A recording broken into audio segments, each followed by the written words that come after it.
Good evening, everyone. Welcome to another video of general surgery in 1 month. So today's topic is burn injury. So let's see. So what is burn? A burn is an injury to the skin or other tissue. তাহলে skin বা অন্য কোনো টিস্যুতে একটা injury হচ্ছে কার জন্য? Due to exposure to thermal, chemical, electrical or radiational injury. তাহলে থার্মাল, কেমিক্যাল, ইলেকট্রিক্যাল বা রেডিয়েশনাল ইনজুরির জন্য স্কিন বা অন্যান্য কোনো টিস্যুতে যে আমার ইনজুরিটা হচ্ছে সেটা। এবার এই ইনজুরিটা কি করছে? Leads to cellular damage, protein degeneration and tissue necrosis. তাহলে a burn is an injury to the skin or other tissue caused by exposure to thermal or chemical or electrical or radiational injury which causes cellular damage, protein denaturation and tissue necrosis. তাহলে বার্নের এবার types কি হতে পারে? এবার depending আপন mechanism আমরা বার্নকে 4টে ভাগে ভাগ করতে পারি, আর বার্নের ডেপথের উপর ডিপেন্ড করে আমরা 4টে ভাগে ভাগ করতে পারি। তাহলে মেকানিজমের উপরে ডিপেন্ড করে আমরা কি করতে পারি? Thermal burn, electrical burn, chemical burn আর রেডিয়েশনাল বার্ন। তাহলে আমার এটা ডেফিনেশনেই আমরা পেয়ে যাচ্ছিলাম যে থার্মাল, ইলেকট্রিক্যাল, কেমিক্যাল আর রেডিয়েশনাল এনার্জির জন্য আমার ইনজুরি হচ্ছে। তাহলে এই 4টে আমার হচ্ছে মেকানিজমের উপর ডিপেন্ড করে আমার হচ্ছে টাইপস। আর বার্ন ডেপথের উপর ডিপেন্ড করে হচ্ছে আমার first degree, second degree, third degree আর ফোর্থ ডিগ্রি। তাহলে এই 4টে যে বার্ন সেগুলোকে আমরা একে একে দেখি। তাহলে প্রথমে হচ্ছে ফার্স্ট ডিগ্রি বার্ন। তাহলে ফার্স্ট ডিগ্রি বার্ন আমরা কাকে বলবো? ফার্স্ট ডিগ্রি বার্ন আমরা তখনই বলবো যখন হচ্ছে অনলি যে আমার এপিডার্মিসটা ইনভলভ হচ্ছে। তাহলে আমার অনলি এপিডার্মিস ইনভলভ হচ্ছে, এর সঙ্গে এটা পেনফুল হবে আর এটা 5 থেকে 10 দিনের মধ্যে আমার হিল হয়ে যাবে। তাহলে এপিডার্মিস পেনফুল আর হচ্ছে 5 থেকে 10 দিনের মধ্যে আমার এটা ঠিক হয়ে যাবে, এটা হিলিং। এটা হচ্ছে আমার ফার্স্ট ডিগ্রি বার্ন। এবার আসছে হচ্ছে আমার second degree burn. Second degree বার্নকে আমরা দুটো ভাগে ভাগ করতে পারি, একটা হচ্ছে সুপারফিশিয়াল আর একটা হচ্ছে ডিপ। সুপারফিশিয়ালের ক্ষেত্রে কি হয়? সুপারফিশিয়ালে অনলি ডার্মিসের যে আপার লেয়ার আছে, আপার লেয়ারটা আমার ডার্মিসের ইনভলভ হয়। ফার্স্ট ডিগ্রির ক্ষেত্রে অনলি এপিডার্মিস হচ্ছিল, সেকেন্ড ডিগ্রির ক্ষেত্রে আমার ডার্মিস অব্দি যাবে, কিন্তু ডার্মিসের ক্ষেত্রে শুধু আপার লেয়ারটাই হচ্ছে আমার ইনভলভ হবে। আর ডিপের ক্ষেত্রে কি, আমার যে ডিপ লেয়ার আছে, এবার ডিপ লেয়ার কার? দুটোই ডার্মিসের। ডার্মিসের আমার আপার লেয়ার হলে সুপারফিশিয়াল আর ডিপ লেয়ার হলে তাহলে আমি সেটাকে বলবো ডিপ। নেক্সট হচ্ছে আমার থার্ড ডিগ্রি। থার্ড ডিগ্রি বার্নের ক্ষেত্রে কি, ডার্মিসটা এপিডার্মিসটা এন্টারলি হচ্ছে করবে, তার সঙ্গে ডার্মিসটাও এন্টারলি আমার ইনভলভ হবে। তো এটাকে আমরা ফুল থিকনেস বার্নও বলে থাকি। তো ডার্মিস আমার হোল ডার্মিস আমার এখানে ইনভলভ হচ্ছে, তাহলে এই জন্য আমার এটাকে বলা হচ্ছে আমরা মানে থার্ড ডিগ্রি বার্ন। আর ফোর্থ ডিগ্রি বার্নের ক্ষেত্রে কি, আমার স্কিনটা পুরোটাই যাচ্ছে, মানে এপিডার্মিস প্লাস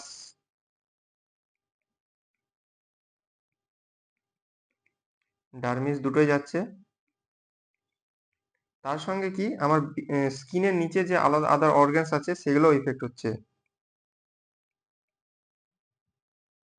কোনো ক্ষেত্রে হতে পারে আমার স্কিনের নিচে মাসলস গুলো ড্যামেজ হচ্ছে, বা কোথাও হাড় বোন আছে সেই বোন গুলো আমার ড্যামেজ হচ্ছে, কোনো অর্গান, ইন্টারনাল অর্গান, অ্যাবডোমেনের ক্ষেত্রে ইন্টারনাল অর্গান আমার ড্যামেজ হচ্ছে, সেক্ষেত্রে আমরা এটাকে বলছি হচ্ছে ফোর্থ ডিগ্রি বার্ন। না, ডিগ্রি অফ বার্নের পাশাপাশি আমার দেখতে হবে একটা জিনিস, সেটা হচ্ছে জোন অফ বার্ন। আমার জোন অফ বার্নও আমার এক্ষেত্রে 3টে জোন অফ বার্ন হতে পারে। একদম যেটা বাইরে সেটা হচ্ছে আমার জোন অফ হাইপেরিমিয়া, তার ভিতরে থাকে হচ্ছে জোন অফ স্ট্যাসিস, আর তার ভিতরে থাকে হচ্ছে জোন অফ কোয়াগুলেশন।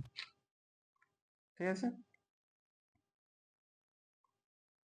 এবার নেক্সট হচ্ছে প্যাথোফিজিওলজি। আমার এই যে বার্নটা হচ্ছে, বার্নটা কিভাবে আমার হচ্ছে প্যাথোফিজিওলজিক্যালি ক্রিয়েট হচ্ছে। তাহলে আমি প্রথমে কি দেখব, বার্নের ইনজুরি হচ্ছে থার্মাল, কেমিক্যাল বা ইলেকট্রিক্যাল বা রেডিয়েশনাল ইনজুরি এক্সপোজারের ফলে আমার বার্ন হচ্ছে। বার্ন হলে আমি কি বললাম ডেফিনেশনে, যে আমার প্রোটিনের ডিনেচারেশন হচ্ছে আর সেল মেমব্রেনটা ড্যামেজ হচ্ছে। প্রোটিনের ডিনেচারেশন আর সেল মেমব্রেন ড্যামেজ হওয়ার জন্য সেল ডেথ হচ্ছে, যেটাকে আমরা নেক্রোসিসও বলে থাকি। নেক্রোসিস হওয়ার ফলে কি হচ্ছে, ওখানে যে সেলগুলো আছে তারা ইনফ্লেমেটরি মিডিয়েটরস ক্ষরণ করছে। ইনফ্লেমেটরি মিডিয়েটরস কি কি? Histamine, prostaglandin, cytokine etcetera. এইগুলো ক্ষরণ যখন হচ্ছে আমার ইনফ্লেমেটরি মিডিয়েটরস, আমরা আগের দিন উন্ডের ক্ষেত্রেও পড়ছিলাম যে ইনফ্লেমেটরি মিডিয়েটরস ক্ষরণ হওয়ার ফলে কি হচ্ছে, ভাস্কুলার যে পারমিবিলিটি সেটা বেড়ে যাচ্ছে। তাহলে ক্যাপিলারি পারমিবিলিটিটা আমার এখানে ইনক্রিজ হচ্ছে। ওই ক্যাপিলারি পারমিবিলিটি ইনক্রিজ হয়ে যাওয়ার জন্য প্লাজমার লিকেজ হচ্ছে। প্লাজমাটা যে আমার ব্লাডের মধ্যে যে প্লাজমা আছে সেই প্লাজমাটা গিয়ে আমার ইন্টারস্টিশিয়াল স্পেসে গিয়ে জমা হচ্ছে। এবার সেখানে গিয়ে কি হচ্ছে, যে আমার ইন্টারস্টিশিয়াল স্পেস ছিল সেখানে যে প্লাজমাটা সেখানে গিয়ে জমা হচ্ছে, তার ফলে ওখানে গিয়ে ইডিমা ফর্মেশন হচ্ছে। তার ফলে ইন্ট্রাভাস্কুলার যে ফ্লুইড সেটা লস হচ্ছে। তাহলে আমার ভেসেলস এর মধ্যেকার ফ্লুইড লস হয়ে চলে যাচ্ছে কোথায়? প্লাজমা ইন্টারস্টিশিয়াল স্পেসে। তাহলে আমার ইন্ট্রাভাস্কুলার ফ্লুইডটা লস হচ্ছে। তার ফলে আমার যে ব্লাড সার্কুলেশন হচ্ছিল, ব্লাড সার্কুলেশনটা আমার কমে যাচ্ছে। ব্লাড সার্কুলেশন কমার জন্য আমার হাইপোভলিমিক স্টেট তৈরি হচ্ছে, যেটাকে আমরা বার্ন শকও বলে থাকি। হাইপোভলিমিক শকের ফলে বার্ন শকটা হচ্ছে। শক হওয়ার জন্য আমার কি টিস্যুর হাইপোপারফিউশন হচ্ছে। হাইপোপারফিউশন হচ্ছে মানে টিস্যু পারফিউশনটা ডিক্রিজ হচ্ছে। তার ফলে অর্গানের ডিসফাংশন হচ্ছে। এটা হচ্ছে আমার প্যাথোফিজিওলজি। প্রথমে বার্ন, সেখান থেকে প্রোটিনের ডিনেচারেশন হচ্ছে। প্রোটিন ডিনেচারেশন হওয়ার ফলে সেখানে সেল ডেথ হচ্ছে। সেল ডেথ হওয়ার জন্য আমার ইনফ্লেমেটরি মিডিয়েটার্স ক্ষরণ হচ্ছে। ইনফ্লেমেটরি মিডিয়েটার্স কি করছে, আমার ক্যাপিলারির যে পারমিবিলিটি সেটাকে ইনক্রিজ করে দিচ্ছে। তারপর প্লাজমা লিকেজ হচ্ছে। প্লাজমা আমার ইন্টারস্টিশিয়াল লুপে এসে জমা হচ্ছে। ইন্টারস্টিশিয়াল যে স্পেস সেখানে এসে জমা হচ্ছে। তার ফলে আমার ওখানে ইডিমা ফর্মেশন হচ্ছে। তার ফলে ভেসেলসে ব্লাডটা কমে যাচ্ছে। তার ফলে ব্লাডের সার্কুলেশনটা কমছে। তার ফলে হাইপোভলিমিক শক ক্রিয়েট হচ্ছে। তার ফলে টিস্যু হাইপোপারফিউশন হচ্ছে এবং সেখান থেকে অর্গান ডিসফাংশন হচ্ছে। তো এই হলো আমার প্যাথোফিজিওলজি। এবার হচ্ছে আমার কাছে একটা পেশেন্ট আসলো, বার্নের পেশেন্ট। আমি কি করে মাপবো যে তার কত পরিমাণ মানে বার্নটা হয়েছে? তো তার জন্য আমাকে চেক করতে হবে হচ্ছে টোটাল বডি সারফেস এরিয়া। তো আমরা অনেকেই total body surface area almost আমরা সবাই এফএমটি তে পড়ে এসেছি। রুল অফ 9 ইউজ করা হয়। রুল অফ 9 এ কি, হেডে head front of head and back of head দুটো মিলে 9%। দেন front of chest, back of chest 9%, 9%, right arm 9%, left arm 9%, front of abdomen 9%, back of abdomen 9%, right leg front 9%, right leg এর back 9%, left leg এর front 9%, left leg এর back 9%। তাহলে আমার 11টা হচ্ছে 9% আসলো। 11টা 9% মানে 9 99, বাকি পড়ে থাকলো 1%, সেটা হচ্ছে পেরিনিয়াম। এটা হচ্ছে আমার অ্যাডাল্টের ক্ষেত্রে। কিন্তু যে চিলড্রেনের ক্ষেত্রে আমাদের একটু ডিফারেন্ট আছে। এখানে head front and back 18%, back 18%, right arm 9%, left arm 9%, left leg 13.5%, right leg 13.5% আর পেরিনিয়াম 1%। তাহলে এই হলো আমার চিলড্রেনদের ক্ষেত্রে। আর এর আগে আমরা যেটা দেখলাম সেটা হলো অ্যাডাল্টের ক্ষেত্রে।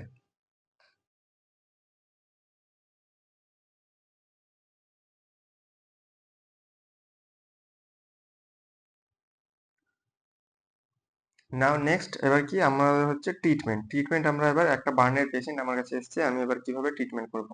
তো প্রথমে আমাকে দেখতে হবে যে আমাকে পেশেন্টকে কি বার্ন ইউনিটে ভর্তি করতে হবে। তো ভর্তি করার জন্য আমার কিছু ইন্ডিকেশনস আছে। যেমন হচ্ছে কি, সাসপেক্টেড ইনহেলেশন ইনজুরি হয়েছে কিনা। ইনহেলেশন ইনজুরি অর্থাৎ যে আমার যেখানে আগুন ধরেছিল বা সামথিং এরকম জায়গা যেখান থেকে আমার পেশেন্টকে নিয়ে আসা হয়েছে, সেই জায়গায় পেশেন্ট যে কার্বন ডাই অক্সাইড যে আকাশে ছড়িয়েছিল, সেই কার্বন ডাই অক্সাইড বা কার্বন মনোক্সাইড পেশেন্ট ইনহেল করেছে কিনা সেটা। তাহলে সেটা যদি করে থাকে তবে সেক্ষেত্রে সেটাকে ইনহেলেশন ইনজুরি বলা হয়। তারপর হচ্ছে বার্ন রিকোয়ারিং ফ্লুইড ম্যানেজমেন্ট। তাহলে আমাকে ফ্লুইড ম্যানেজমেন্ট করতে হবে কিনা সেটা দেখতে হবে। কোনো ফুল থিকনেস বার্ন হয়েছে কিনা সেটা দেখতে হবে। ইলেকট্রিক্যাল বার্ন হয়েছে কিনা including lightning, chemical burn on any significance involving face, hands, feet and perineum, burn with associated injury like bone fracture, head injury, etc. আর burn with extreme ages, তাহলে এইগুলো যদি আমার হয়ে থাকে তবে আমি পেশেন্টকে বার্ন ইউনিটে ভর্তি করব।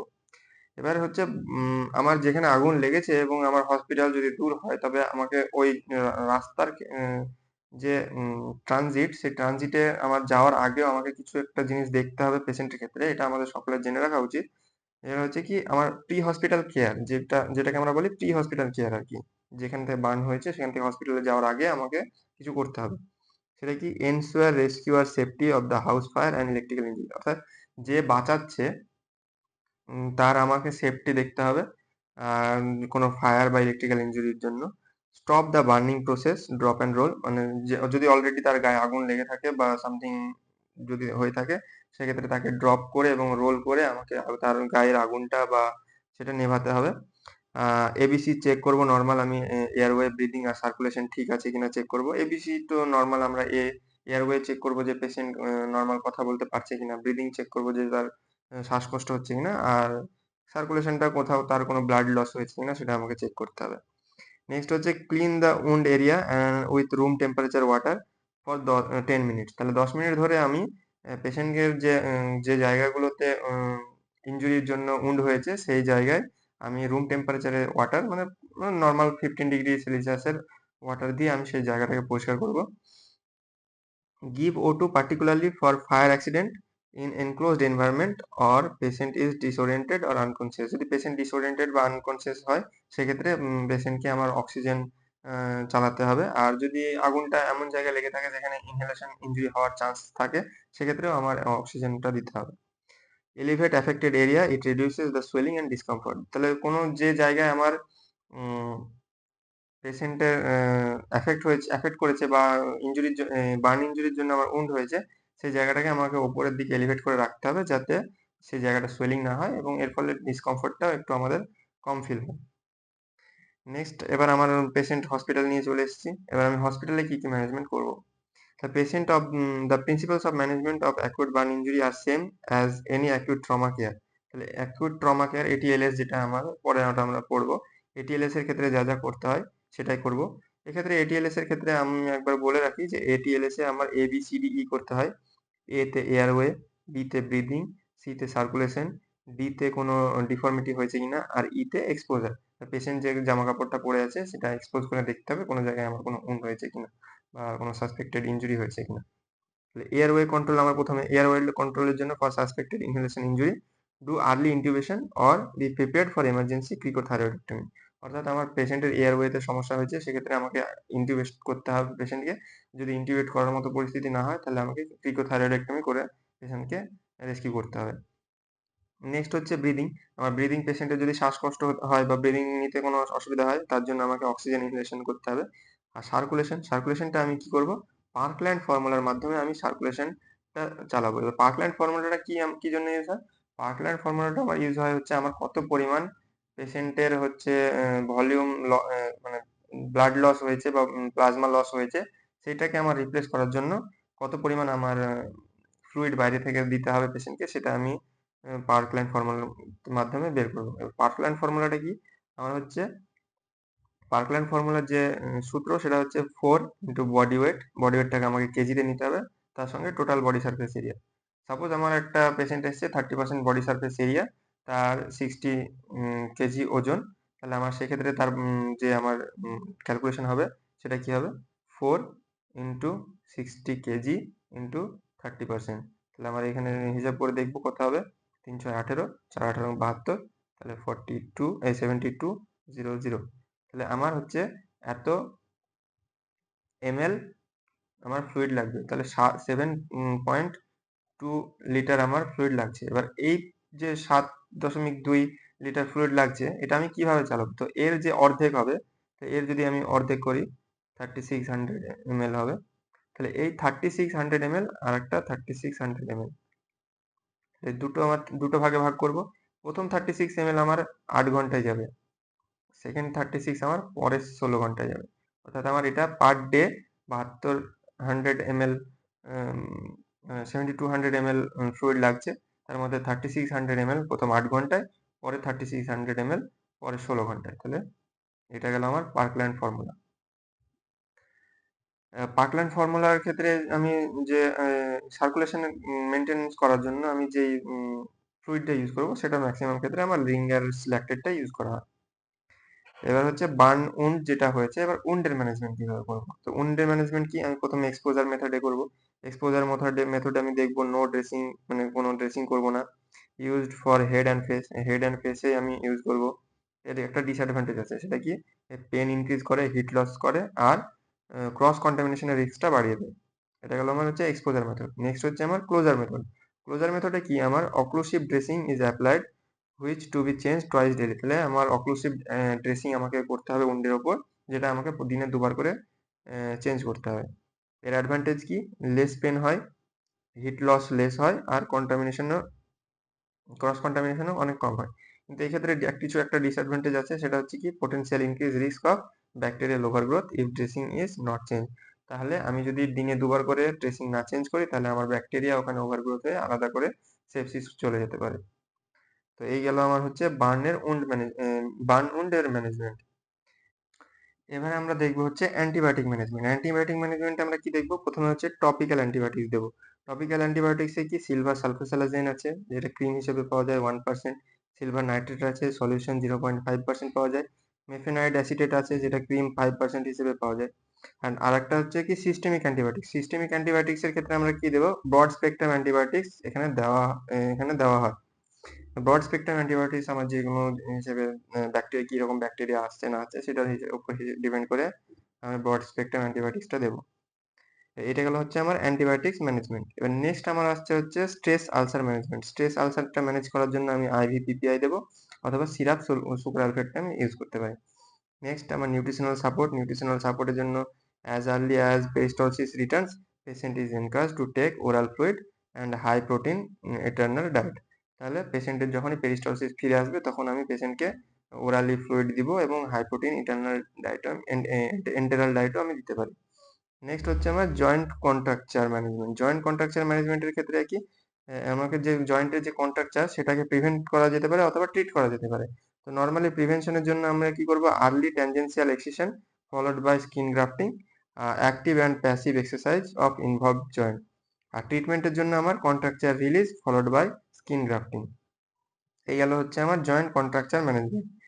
নেক্সট কি, নেক্সট হচ্ছে কমপ্লিকেশনস। কমপ্লিকেশনসের আমরা কি কমপ্লিকেশনস আসতে পারে, একটা আর্লি স্টেজ কমপ্লিকেশনস আর একটা late stage complications. Early stage complications এর ক্ষেত্রে বার্ন শক আসতে পারে, অ্যাকিউট কিডনি ইনজুরি হতে পারে, ইনফেকশন হতে পারে।